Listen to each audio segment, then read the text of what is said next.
চিটাগং কিংসের জার্সিও সম্পূর্ণ তৈরি হয়ে গিয়েছে। এর আগেও একবার ভিডিওতে বলেছিলাম চিটাগং কিংসের জার্সিটা কেমন হতে চলেছে।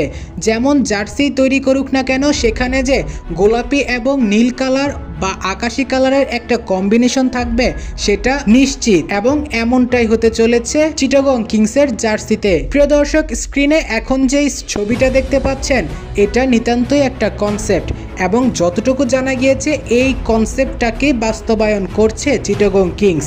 অর্থাৎ এই কনসেপ্টটাকেই তারা ফিক্সড করে ফেলেছে, যেখানে গোলাপি বর্ণের সাথে নীল, তার সাথে আছে আকাশি রঙের কালারও। এবং চিটাগং কিংসের ডেরা থেকে যতটুকু খবর, তারা আগামী সপ্তাহতেই ধুমধাম করে অনুষ্ঠানের মাধ্যমে জনগণের সম্মুখে রিভিল করবে তাদের কাঙ্ক্ষিত বিপিএল এর জার্সিটি, যেখানে আপনি অবশ্যই গোলাপি ও নীল রঙের কম্বিনেশন দেখতে পাবেন। প্রিয় দর্শক, কনসেপ্ট জার্সিটি কেমন লাগলো অবশ্যই কমেন্টে জানিয়ে যাবেন। এবং গোলাপি ও নীল রঙের মিশ্রণেই তৈরি হচ্ছে চিটাগং কিংসের জার্সি।